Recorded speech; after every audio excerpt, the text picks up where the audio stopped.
Hello there, and welcome to the Palm and Pine podcast.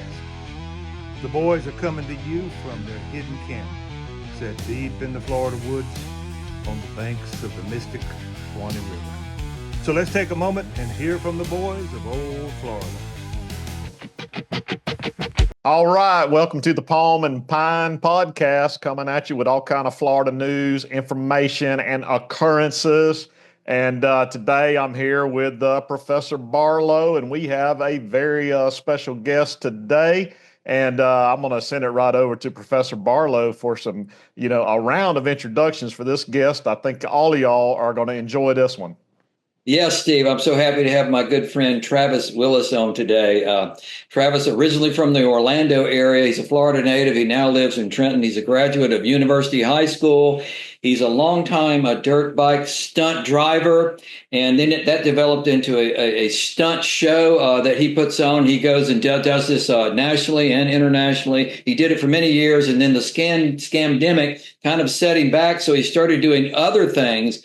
And that morphed into him developing a YouTube channel, What You Doing, Willis, and it's been wildly successful. He has more than 30,000 subscribers and tens of thousands of viewers, and he's been having a good time with that. And it's just so fortunate to have you on the podcast. Travis Willis, welcome to the Palm and Pine podcast. Well, thank you. I appreciate it. It's been a while. We've been trying to get on here, but things didn't work out. But I'm glad to be here. Okay, great. The first question for folks is always, tell me a little bit about your family, your upbringing, and that background, and what led you into, hey, I want to do dangerous things on dirt bikes, and ultimately to develop your show, which I think you're still working in. Well, actually, just my passion for dirt bikes growing up as a kid. My dad was a motorcycle mechanic. Actually, I had the word motorcycles on my birth certificate, but because he was a mechanic, they put father's occupation. But just growing up racing dirt bikes, and we'd have a lot of money, we had a lot of love and a lot of fun, and got to a certain point where I couldn't really just afford to continue to stay competitive. You get to a certain level in just any sports, and to stay competitive, it takes a certain amount of funding, and we didn't have that. Good Lord willing, about that time, freestyle motocross back in like 1999, 2000. Started to become a thing. Guys jumping big dirt hits and which ultimately ended up into being ramps and doing tricks and flips and all kinds of stuff. And that basically turned into little shows that me and my friends would go do at different dirt bike tracks that we raced at. And then I kind of said, you know what, we can make this a company. And then we just kind of started rolling from there, started marketing ourselves, and then the word of mouth got out there. And then we just started traveling the world, just showing up, performing motocross stunt shows. And then as anything, you just develop it little by little as you go. And we just did one. I'll be honest with you, I slowed down a lot since the YouTube's picked up. But we did one in Georgia about a month or two ago, and then I'm working on one in the island of Antigua coming up in November. So, wow. Those are my current. Yeah, well, on the Palm and Pine podcast, we love a funny story. So I know all those years on the road, and you've told me about pulling the rig through McDonald's to make an order, but you probably have some crazy stories. What is the craziest thing that's happened on the road to you? We were in the country of Peru one time, and I won't go that country ever again. Pray tell. What's that? Pray tell. Oh man, it was. So a lot of times when you go there, I've learned over the years, we do a lot of shows in these foreign countries, and you don't necessarily know the people you're dealing with at all times. It's let's be honest with you, the majority of times there's cartels involved in some way, shape, or form. And we're at this. And the way I book my shows is we get half up front before we left the country, and then we get the other half once we got there, which is still a stupid idea to this day now I think about it. But we're there, and they hadn't paid us our money yet. And so I'm like, all right, now the people are coming to the stadium's filling up, and we're like, hey, give us our money and we'll go do the show. But they never give us some money. So now it's like the show should have started like an hour ago. So we're just like, hey, we're just there and whatever. So we go walking out in the concourse area, and then we luckily run into these guys. They spoke American. We're like, hey guys, it's dangerous here for you guys. You guys got to leave. And we're like, what do you mean? They're like, all these people are mad because you guys aren't riding. They paid money to get in here. I'm like, oh, we'll ride, dude. The motors aren't paying us. And he's like, no, you guys got to leave now. And we saw a severity of them. I had two other guys, three riders all together, and he was like my translator for the road. And so they're like, no, you got to leave now. Your life's in danger. So we had to leave. We snuck out this little side door. Next thing you know, here comes these people all running out, just the TV cameras running out, just saying they're fraud, calling us frauds and stuff, right? So like, what's going on? So we get out to the car, and over there in those countries, people park however, right? And these dudes had like a Cummins diesel truck, just like mine, a big old dually. And I was like, yeah, this is definitely our guys. But we get out there, and the cars are parked, we can't get out. So we literally have to get all of us get these cars, and we like, scoot the car to the side so we get the truck out. All right, this is a bit of a story. So we go back to the shop, they're loading us the bikes, and I told the dude, I was like, what do we do? And he's like, I don't know, man. And so the promoters called my, I used to say call manager, if you will. And he's like, man, we got to set up a meeting with him. So we set up a meeting with him the next day at the police station. And so we go there, and we have this like little travel bus that shuttled us around. We had a driver. And so we get in the bus, we drive to the police station, we park, and then literally, hand to God, like the movies, like 4 Beamers come rolling in, they all go parking around us. And I'm just like, oh, this is good. Then old Juan Carlos gets out with his big old buddy. And man, you can ask any of the 2 riders, and this is exactly how it all happened. And then Ricardo gets off the bus, goes out there, starts talking. And they're talking, you can tell the body language isn't good. And it's like not right? So I go walking off the bus, and I said, Ricardo, is everything okay? And the big guy looks at me and goes, Gringo, lights out. You kissed the dirt. And I was like, and then Ricardo's like, get back in the bus. So, oh, okay. Well, this is not good. So I get back in the bus. And so now they're wanting us to pay them. So they tell us we got to go back to the hotel. They have goons at the hotel. They follow us. They watch us. But now we got to go to the hotel. We can't leave this hotel until we get them their money. And so I call some contacts I had in Mexico at the time. And I'm like, dude, I'm in a pickle, man. And so I told him what was going down, and he just so happened to have some people in Peru at the time, and we set up this great escape. And so, because the guys are there watching us, right? And so, let me rewind a little bit. When we escaped the arena, we had to leave all our bags, our riding gear. One of the riders had all his information, his passport, and everything in the bag. So, so we get out, and so now we're at the hotel. We make this great escape for the next night. He's going to have the guy pull up like at 3 o'clock in the morning, real fast. We're all just going to dart out there, jump in it, and just haul ass, right? And so, so we do that, and then we get away. So then we go find another hotel across town. The next morning, we got to go to the U.S. Embassy because we don't have a passport for the other guy to get out the country. So we go to the U.S. Embassy. We tell them, okay, guys, this is what's going on. Their advice to us, they give us an emergency passport, which is a direction, one way back to country of origin, right? And their advice was to get a gun. Thanks, you know what I mean? So we go straight to the airport, buy the first ticket out of the country, which is going to Bolivia. Thank goodness my manager at the time was from, or Ricardo, the translator, was from Bolivia. And so now we get to customs and start stamping passports and get to his. Oh, it's country of origin. Sorry, can't go. Well, that's where those countries, you start peeling the dough out. You start peeling the dough out, then he stamps it, and he's not worried about it. We have to worry about it when we get to Bolivia now as to why we want a visa and stamps and all that stuff. And so we get out, we finally got on the plane, and now I'm sitting down like, oh, dude, you're good? I said, we're good now, huh? And he's like, he said no. And he's like, man, I won't feel better until this plane is actually in the air. He's like, you understand, these countries, these people, depending on who they are, they can come out on the tarmac, stop the plane, and come drag us off these planes. So finally, the plane got up and out of there, and then we had to deal with all. We got to Bolivia, but man, that was a pretty intense, scary, crazy situation. Like literally, you're in fear for your life because. Yeah, I bet you didn't go to Peru again. No, never again. Never will I go there ever again. Well, let's talk about your fabulous YouTube channel. It kind of started out that you were just filming your everyday activities, but it's morphed now into more. You have special projects going on, like TubeTown and things like that. So what's going on now with what you do in Willis?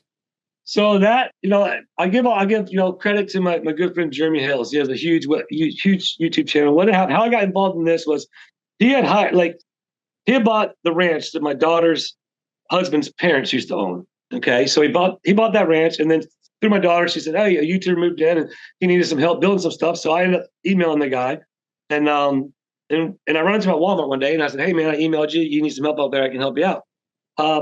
He's close to 1 million subscribers on his channel, so you got to be a little more picky as the people you allow into your home area, right? So I talked to him. He feels comfortable. I go there, and I started working. I worked for him for about a week, building shelves and stuff. He told me, he's like, man, you should start a YouTube channel. And I had no idea. I knew about YouTube, but I had no idea that I could literally make this a career like I have now. Well, he And, saw so, the showman in you. He saw that you had that. maybe. I mean, I don't know. I pretty much just worked there, but I really, man, honestly, he encourages just like I encourage everybody to start YouTube, man, because there's so many niches out there. So many people are interested in so many different things. But yeah, so I started a channel, and his niche was doing storage units. Okay, so he goes and buys storage units, and then he'd do like online auctions on his on Sunday nights, which is now turned into a whole whatnot business. But so storage units. He picked, that was his main thing. So I started a channel, and I'm like, I don't know, I'm just going to call it "What You Doing, Willis," because I don't know what I'm going to be doing. I don't do storage units. I just started filming myself doing what I'm doing, and it's having fun. And basically, the goal kind of I wanted to rewinding back to my motorcycle career. I traveled the world, and I had this speech I told the kids, to follow their dreams, because I was that poor kid on the other side of the fence at one time that had a dream of being a dirt bike rider, and I worked hard through blood, sweat, tears, broken bones, and now I'm on this side of the fence, and you too can, follow your dreams. And that whole speech I've talked to them about, and I really try to encourage kids, no matter what it is, baseball, soccer, garbage man, whatever you want to be in life, you can do it. Just don't give up on yourself. So, I enjoyed that because I got to touch people. I got to kind of, and then doing autographs after that. You get to talk to kids, and not from anybody, but they look up to you as a children. Well, then I get the YouTube channel, and that kind of really broadened that audience as to now. My goal is to change the world one smile at a time. Guys, go off, man. You've been on some of my videos, going on. That's back before I was even paid to be a YouTuber. Over there filming, farm building the fences and stuff like that, and so. But now I get so many awesome emails that just in the comments that, one of the biggest heartfelt emails sent was like, big long email, but then at the end was like, thank you for giving lonely people a place to go. You know what I mean? It's like, and I try to interact with my viewers. I try to respond to all the comments. My channel involves my viewers, which insert TubeTown. My friend who has a very successful channel that, where I'm at now, he has a place of business where he does all his auction and stuff. And he has the ranch over there. Well, we get viewers that come by here, and it's you can't have viewers come up here and, like, if you will, like, come to your place of business or your place of work. You know what I mean? But people are interested, and they're interested in the town, and there's drama that goes on along with some of it. Just like anything, people that like drama, a lot of people want to see if it's real, so they come here. Well, the idea behind TubeTown is I wanted a place where we could be at. I could be at. My friend Jeremy could be at. Anybody that's involved in the YouTube family, if you will. And the viewers should come, and they more than welcome. Come on up, talk to us. I have some games set up. It's on private property, and people can't come onto the property unless they're invited by Jeremy. But other than that, my viewers. And I started this in April 1st of last year, and I have a guest book there. I have a mailbox, I have a cardboard cutout of me, and I've had almost 400 people have come there to sign that guest book from around the nation. One of my most recent ones going to Tampa. A specific stop, TubeTown, from Canada. Wow. We've had people from England, Tracy and Mom. They fly over from England, and then they come over there. And now it's just cool to have a place and that's a whole separate channel. My wife had a YouTube channel that she did, and she stopped making cooking videos. So I kind of took that channel over, and basically I started TubeTown, which I'm the self-proclaimed mayor of the town in a tiny town, population 1, which is me. And so you'll see me my TubeTown videos. I'll be wearing my TubeTown mayor, my black hat, and my What You Doing, Willis videos. I'll be wearing a red shirt and a red hat. Well, I'll turn this inside out and put a red hat on, and it's just me doing the same thing, but just goofing off, making people laugh. And that's the idea.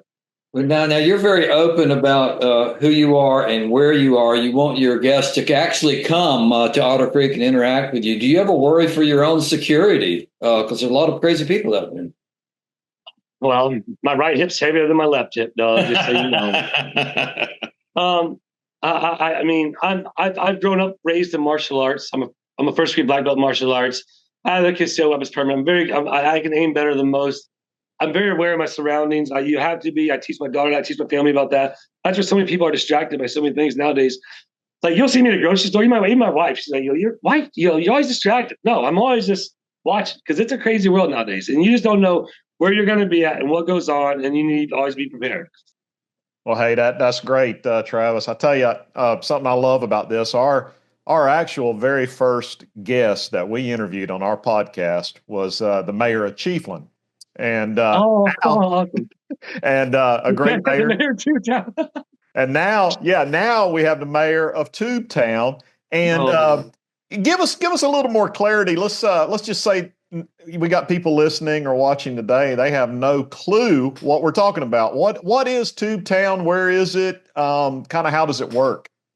Okay, so, and this is where it's actually expanding. So TubeTown, it's actually a lot in the middle of the woods, and we're in Otter Creek, Florida. If anybody knows where Otter Creek, Florida is at, you'll know it's 20 miles in any direction for anything. You know, there's a little. I don't live here. I live in Trenton, but my friend, he has his business here and he has a ranch here. But it has like a trading post, a post office, and a convenience store. And the convenience stores are mom and pop's convenience stores. There's pretty much nothing out here. There's a lot of drama that kind of come around the town through my other buddies, his channel, some stuff that went on with the town council and all. But anyhow, TubeTown is a place where the guests can drive up and actually come to. You know, it's I want it to be like a Route 66 type deal, honestly, and it's really kind of turned into that. You know, like a Cadillac Ranch, or you know what I mean, something like that, where people, if they're traveling in South Florida, and it's proven itself, if they're traveling in South Florida, if they're traveling North Florida, they drive by here, they want to see it. Now, what I've done is like there's games there. Like I got a game banned from here in the United States, lawn darts. You know what I mean? Like that I got that there. I got like a horseshoes. And all this stuff has been donated by the viewers, which is super awesome. Like it's all games that the viewers. I want it to be really interactive with all the viewers. So everything's kind of built by the viewers, sent by the viewers. And now what I've done at the end of the road there's a commercial lot that I've now leased.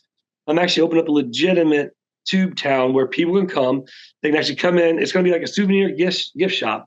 And I'm going to have so the idea is my buddy makes lures, right? And he's up in Indiana. He has a mobile vending trailer.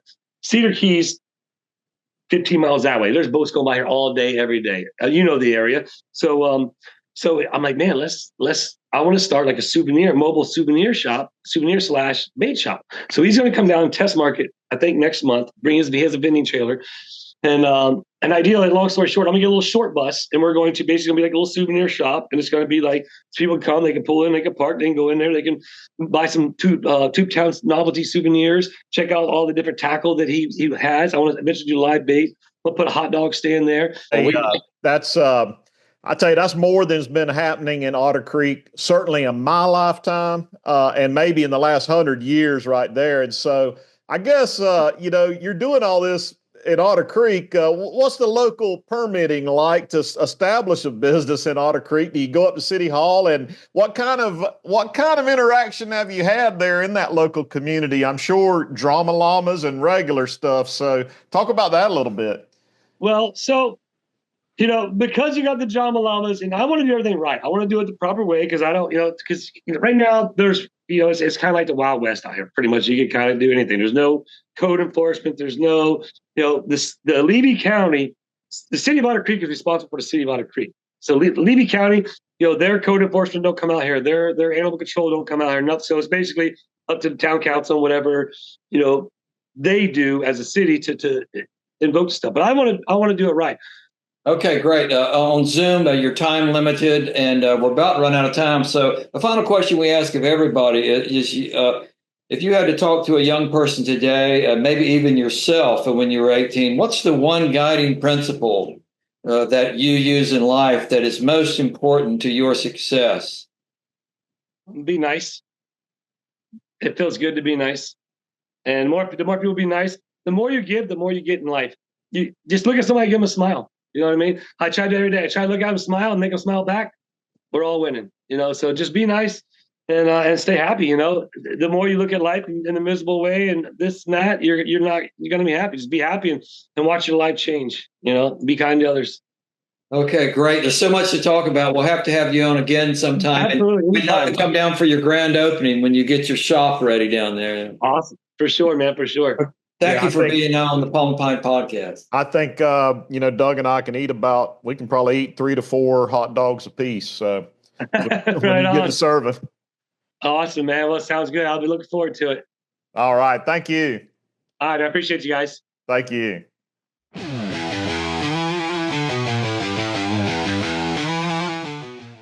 We hope you've enjoyed today's episode of the Palm and Pine podcast.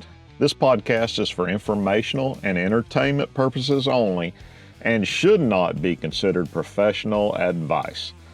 The views and opinions expressed by the host or any guest are our own and do not necessarily reflect the views of any affiliates. Our opinions are just that, opinions, and are not legal or medical advice. But in our opinion, avoid lawyers and big pharma at all cost. Copyright 2025 Palm and Pine Podcast. All rights reserved. Please subscribe and share.